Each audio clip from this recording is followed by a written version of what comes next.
Back speaking with Andrew Pumphrey from OzAurum this morning. Andrew, morning. Good morning, Andrew. How are you? I'm very good, Andrew. And look, big news from you this morning, this new high-grade gold discovery at Mulgabbie North. Tell us more. Oh, look, really excited about it. Obviously, it's early days. We've got these fantastic high-grade Aircore hits. Look, we've done over 50,000 meters of Aircore drilling at Mulgabbie North with OzAurum, and these results are the best results we've had, most consistent high grade in one area I've ever seen out there. And look, it's never been drilled. I mean, it hasn't been touched. There's been no RC drilling there in over 38 years. There's some vertical rab holes by Gutnick, and they had one hole which came back with significant results. I'm really excited about it. Look, as we're directly opposite 3 man ounces at Carasue Dam. It's exactly the same stratigraphy.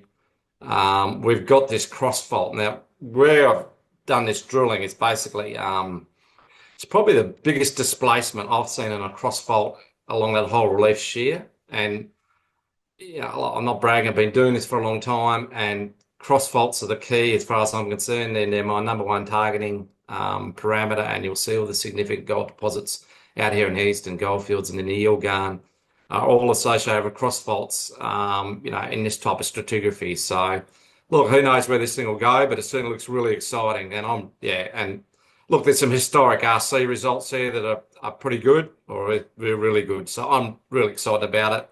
And it's never been touched. So, I mean, we've got 400 meters of strike. It's open on strike at either end at the moment.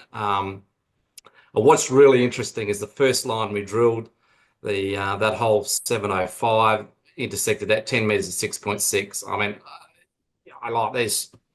I just think, wow, this thing is, and it's right alongside where we think the crossfold is. So, yeah, look, there's some obvious targets there for RC drilling, and a lot of follow-up Aircore. So, Well, that's what I was going to say. So the next step here, you're planning some follow-up RC and Aircore, are you? yeah, look, that's what we'll do. When a rig becomes available, I'll get back out there. I mean, obviously, I started in early January. It's 45 degrees out here in Kalgoorlie today, and it has been for the last. Yeah, it's been a hot January, but and February. So, but it's not stopping us. We're going to get stuck into this thing. So I'm really excited about it. I've been on the rig myself. We're fairly short-staffed at the moment. It's just me and me. But no, it's been good fun. I love doing geology. I mean, that's what it's all about, mate. It's just great geology, and if we can make a major discovery, that's what I'm going to try and do. Just remind us, Mulgabbie North already hosts, is it 260,000 ounces? Yeah, yeah. Look, and that's so this new area is about 1.3 kilometres south of our existing drilling along the Relief Shear. And coincidentally, there's a sort of a flexure in the Relief Shear too, right where we are, which is another really good targeting sort of position that geologists use is to look for flexures in these major structures. So there's a flexure, and all that strain's been accommodated by there's probably this cross fault that's taken up, and these faults is where all the fluids potentially, buddy, will come up through, and the high grade gold mineralisation will be found around them. So and if you look at the Whirling Dervish and Karari, I worked on that in the early days. I did the initial bloody soil geochem work on that 25 years ago. I remember that discovery well. It was like yesterday for us. And they got some high tenor early numbers, and the rest was history. So look, anyway, we can only do our best, mate. Well, look, I know we're talking news of this discovery, but have you done any mining studies for Mulgabbie North yet? Oh, look, we've got our line hydrogen fee study ticking away in the background.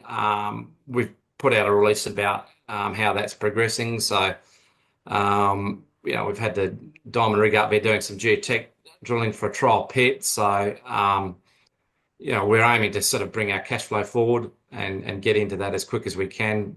Obviously, we're sort of stuck with the permitting thing, but we think, a smaller scale starting off will, get us through the permitting a lot quicker. So I'm really excited about that. So we're sort of, line of doing that in the background as well. So, but my focus is on this discovery a lot. It just looks really exciting. I just can't wait to get out there and be sitting on that RC rig sieving those chips. So yeah, it's good fun. Great to see you, Andrew. Thanks for your time. All right. Thanks for your time, Andrew.